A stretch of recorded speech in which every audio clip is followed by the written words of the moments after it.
Hi, my name is Christina Peterson, and this is my husband Les. We're here to talk about a little bit of hunting and scouting issues that we noticed while my husband's been getting ready for his hunting trip that's coming this coming Thursday. Go ahead, Les. Share with you. So I'm an active outdoorsman. I bow hunt and I rifle hunt. I mainly bow hunt for deer. I rifle hunt for elk every year. I hunt in what Oregon calls the Wilson Unit, which is in between Highway 6 and Highway 53, Highway 26, and 101, basically the Tillamook National Forest and that area.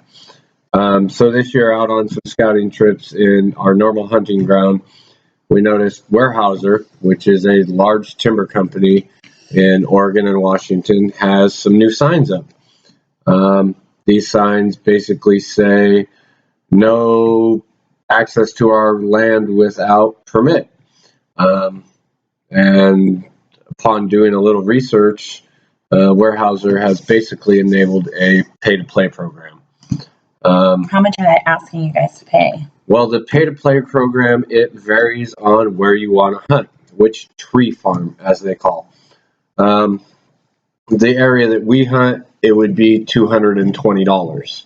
The only nice thing about it, it does give you sole access to that area, a key to the gate, so you can lock it behind you and nobody else can really come in. Why do you think they're going about doing it this way? Well, from when I talk to them, it sounds like they're doing this because they say the cost of security and their equipment, which I find hard to believe, and trash, which, yes, the trash issue is real. This year out scouting, found lots of trash that people had just dumped, which is very, very bad. You pack it in, pack it out. But that's what they say they're doing it for, is because of the fact that people are vandalizing their logging equipment, leaving trash on their grounds, and another thing was the high-risk wildfire season we had this year. I don't think it's right of them to charge because it kind of makes it a rich man sport. So have you heard anything else of this other than the fact that when you guys had gone scouting, like have you heard in any of the news or seen any of the newspaper about this change? Or is this something that you guys came upon of during the scouting trip? I heard about it one time on the radio, listening to Lars Larson. He talked about it, but other than that, I've heard nothing on our local news program, or even national, because as we all know, Weyerhaeuser is a national company. They have tree farms all over the United States. Up in Washington, actually, there's 2 counties that are suing Weyerhaeuser because of this right now, and it's going to be a long, drawn-out lawsuit. You sharing this a little bit of new information to me. How do you feel as though my listening skills were to you? Your listening skills are very attentive, and you pay great attention. But I'm not done. You could go on and on about this subject, and I feel like I should know more. And I'm really grateful for the fact that he's actually kind of taught me more about what's going on out there. Because I stay at home with the girls 3.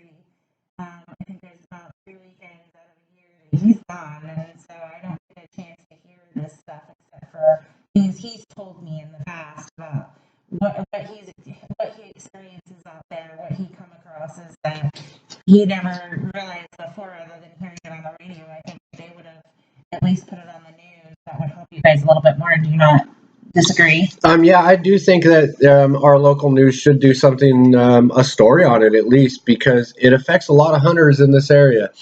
$220 to get a year-long pass to their land, though, is a little bit out of reach for some people. I know for my group of guys, if we were to do something like this, it would be split between 4 or 5 of us, which would make it more feasible. But, Weyerhaeuser 1 gets tons of property tax breaks here in Oregon and Washington, for their tree farms, along with all the other timber companies, Stimson and So are there quite a bit of Weyerhaeuser properties out there, I'm assuming?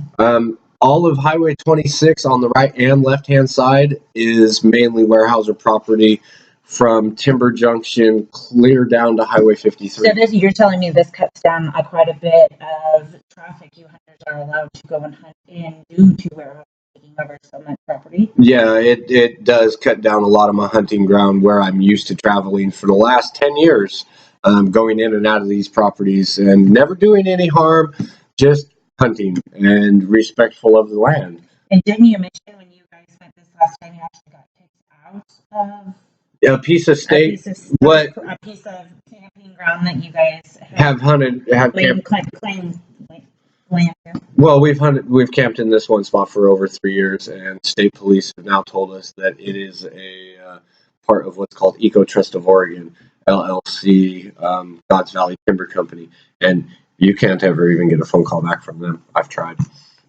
Oh, good to know.